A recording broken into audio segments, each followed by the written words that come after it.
Hi friends, welcome to Jaya's garden. இன்றைக்கி ஒரு தகவலை உங்ககிட்ட நான் வந்து பதிவு பண்ணணும் அப்படிங்கிறதுக்காக தான் இந்த வீடியோங்க. அந்த பதிவுக்குள்ளே போகிறதுக்கு முன்னாடி நீங்கள் இந்த சேனலை ஃபஸ்ட் டைம் பார்க்குறீங்க அப்படின்னா கண்டிப்பாக சேனலை சப்ஸ்கிரைப் பண்ணிக்கோங்க. அப்படியே பக்கத்தில் இருக்கக்கூடிய பெல் ஐக்கானை ஆல் ஆப்ஷன் போட்டு வச்சுக்கோங்க. ஒரு சகோதரி வந்து பதிவு பண்ணியிருந்தாங்க நேற்று கமெண்ட் பாக்ஸில், நீங்கள் எல்லாருக்கும் வந்து பெரிய பெரிய நாற்றுக்களாக வந்து கொடுக்குறீங்க, கட்டிங்ஸ் கொடுக்குறீங்க, எனக்கு மட்டும் இத்தினூண்டு கட்டிங்ஸ் கொடுத்துட்டீங்க அப்படின்னு சொல்லி சொன்னாங்க. ஆரம்பத்தில் வந்து அந்த செடி அவ்வளோ பெருசு தான் இருந்தது. அதை வந்து நம்ம கட் பண்ணி எல்லாருக்குமே வந்து ப்ராடக்ட் வாங்கினவங்களுக்கு கிஃப்டாக கொடுத்தோம். அதுக்கப்புறம் அதே இது நாட்கள் போக போக அதே கட்டிங்ஸ் கொஞ்சம் பெருசாக வந்துகிட்டே இருக்கும் தானே, சுற்றி இருக்குது. அப்போ அது கொஞ்சம் பெருசாக இருந்திருக்கு, அவ்வளோதான். மற்றபடி உங்கள் முகம் யாருடைய முகமும் எனக்கு தெரியாது. யாரும் எனக்கு வேண்டியவங்க வேண்டாதவங்க அப்படிங்கிற எந்த பாகுபாடும் எனக்கு கிடையாது. என்னை பொறுத்த வரைக்கும் எல்லாருக்கும் போய் சேரணும், அவ்வளோதாங்க. சில நேரங்களில் எனக்கு நிறைய பேரை மறந்துடுது. அவங்க சொன்னதுக்கப்புறம் தான் ஆமாம் அப்படின்னே எனக்கு தோணுது. ஏன்னா எவ்வளோ பேரோட நம்ம பேசுகிறோம், பழகிறோம். அந்த ஒரு வித்தியாசம்லாம் பார்த்தெல்லாம் யாருக்கும் எதுவுமே நான் கொடுக்க மாட்டேங்க. அது மட்டும் இல்லை, நல்ல மனசோட நல்ல கட்டிங்ஸாக தான் கொடுத்துட்ருக்கேனே தவிர ஏனோ தானோன்னு பணம் வாங்கிட்டு கொடுக்குற ஆள் நான் கிடையாது. நான் அதுக்காக பணமும் வாங்கலை. நான் ஒரு கிஃப்டாக தான் அதை கொடுத்துட்ருக்கேன், சரிங்களா? அதனால் எனக்கு சின்னதாக இருக்குது, அவங்களுக்கு பெருசாக இருக்குது அப்படின்லாம் தயவு செஞ்சு சொல்லாதீங்க. அதுக்கப்புறம் இன்னும் ஒன்று தெரிஞ்சுக்கோங்க, சின்னதாக கொடுத்தாலும் பெருசாக கொடுத்தாலும் வந்துங்க நம்ம சரியான மண்கலவை வைக்கணும். சின்னதாக கொடுத்ததை உங்களால் வளர்க்க முடியும்னா மட்டும்தான் நான் சின்னதாக கொடுத்துருந்துருப்பேன். இப்போ இதே இது நான் வந்து 100 ரூபா 150 ரூபா சொன்னாங்க இந்த சோப்பு பசலை.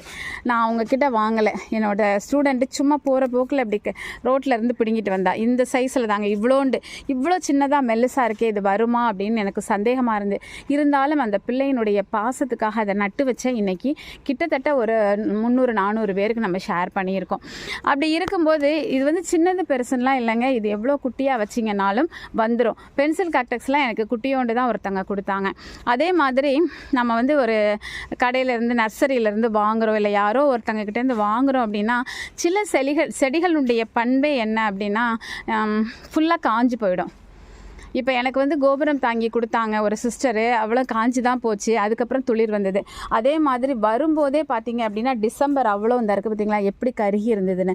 கறி துண்டாக கருன்னு இருந்துச்சுங்க. அவங்க எனக்கு அனுப்பி வைக்கும்போது எனக்கு ரொம்ப கவலையாக இருந்தது. எனக்கு அவ்வளோ ஆசை, அதுவும் அவங்க அவ்வளோ கஷ்டப்பட்டு அனுப்பியிருக்காங்க, இப்படி ஆயிடுச்சேன்னு தோணுச்சு. ஆனாலும் எனக்கு ஒரு நம்பிக்கை, அவங்க அவ்வளோ தூரம் கஷ்டப்பட்டு அன்பாக அனுப்புகிறாங்க, நம்மளும் அதே நேசத்தோடு ரிசீவ் பண்ணுறோம், கண்டிப்பாக நல்லா வரும் அப்படின்னு நினச்சேங்க. எதுவுமே எனக்கு வாடி போகலைங்க. இங்கே பாருங்கள், டிசம்பர் எல்லாமே துளிர் வந்துட்டாங்க. ஆனால் கருப்பாக தான் இருந்தது பாருங்கள். இப்போ கூட உங்களுக்கு அந்த கருப்பு தெரியும். அதனால் பொறுமையாக காத்துருங்க. இது வளராது இத்தனோண்டு தந்துட்டாங்க அப்படிங்கிற மனநிலையோடு அதை அணுகாதீங்க. எப்போவுமே நேர்மறை எண்ணங்களோட பாசிட்டிவான ஒரு வைப்ரேஷனை நம்ம பிளான்ட்டுக்கு கண்டிப்பாக கொடுக்கணும். அப்போ தான் அவங்க நமக்கு ஒன்றும் இல்லை, பேசுனா வளரும்னு சொல்லுவாங்கள்ல, அதே மாதிரி நீங்கள் நெகட்டிவ் தாட்டோட உள்ள பக்கத்தில் போனீங்கன்னா அதுவும் அதை பாதிக்கும் அப்படிங்கிறதையும் யோசித்து பாருங்கள் ஃப்ரெண்ட்ஸ், ஓகேங்களா? அதனால் கொடுத்தாலும் கண்டிப்பாக உங்களுக்கு பிரயோஜனமாக இருக்கக்கூடிய சைஸில் தான் கொடுப்பேனே தவிர ஏதோ உங்களுக்கு கொடுக்கணும் அப்படிங்கிற நோக்கத்துக்காக இத்தனோடலாம் கொடுக்க மாட்டேன், சரிங்களா? தளிர் வருமா அப்படிங்கிறது தெரிஞ்சால் தான் கொடுப்பேன். ஆனால் பொறுமையாக வெயிட் பண்ணுங்கள். சில செடிகள் சில மண்ணினுடைய சீதோஷ்ண நிலைக்கு உடனே வந்துடுவாங்க. சில இடங்களில் கொஞ்சம் டைம் எடுப்பாங்க. 1 மந்த் கூட நீங்கள் வெயிட் பண்ணலாம், தப்பே இல்லை. அதாவது நான் நெற்பவளம் கொடுக்குறேன், அது வந்து 3 நாளில் ஊற போடணுங்கிறேன். அதே இது பெரிய என்னை விட ரொம்ப அனுபவம் மிக்க இதுக்குன்னே முழு நேரமாக உழைக்கக்கூடிய அந்த சகோதரிகள், இயற்கை விவசாயிகள் என்ன தெரியுமா சொல்கிறாங்க, 21 நாள் அதை ஊற வைங்கிறாங்க. 1 மாத காலம் ஆகும் வளர்கிறதுக்கு, தளிர் வரங்கிறாங்க. நான் ஆனால் எனக்கு சொன்னவங்களும் அப்படி தான் சொன்னாங்க. ஆனால் எனக்கு 3 நாளில் தளிர் வந்துட்டு அதுக்கு பிடிச்சி போகணுங்க. அந்த மண்கலவை அதுக்கு பிடிச்சி போகணும், அந்த சீதோஷ நிலை பிடிச்சி போகணும், நம்மளோட டெரஸ் அதுக்கு வந்து பிடிச்சி போகணும். அந்த ஒரு சூழ்நிலை வரும் பொழுது தன்னால் வளரும். எனக்கு ஜூலைலேயோ ஒரு சகோதரர் வந்து சிறகு அவரை அனுப்பி தந்தாங்க. நான் அதை போட்டதையே மறந்துட்டேன். அப்படி ஒரு விதையே எனக்கு யாரும் தந்த ஞாபகம் கூட இல்லை.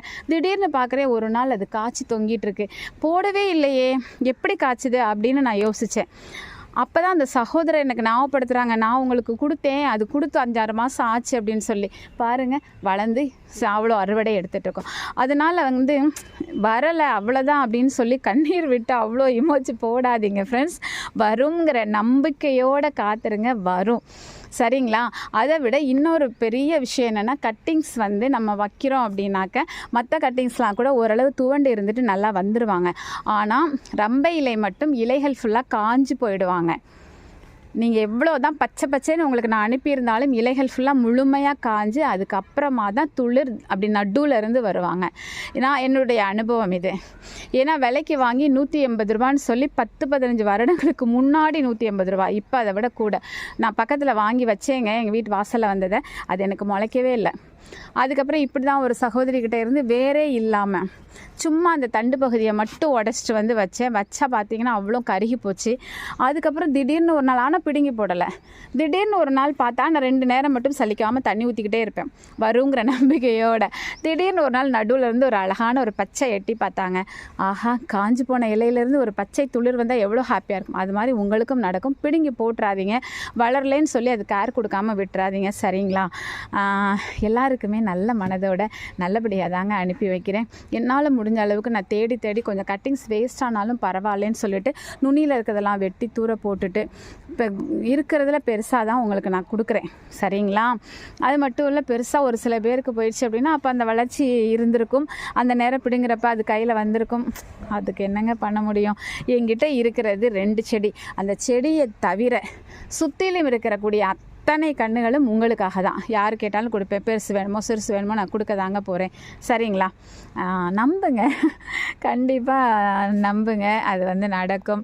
ஓகே, இந்த வீடியோ உங்களுக்கு பிடிச்சிருந்ததுன்னா லைக் பண்ணுங்கள், ஷேர் பண்ணுங்கள், கமெண்ட் பண்ணுங்கள். மறக்காமல் சப்ஸ்கிரைப் பண்ணி தொடர்ந்து உங்களோட சப்போர்ட்டை கொடுத்துக்கிட்டே வாங்க.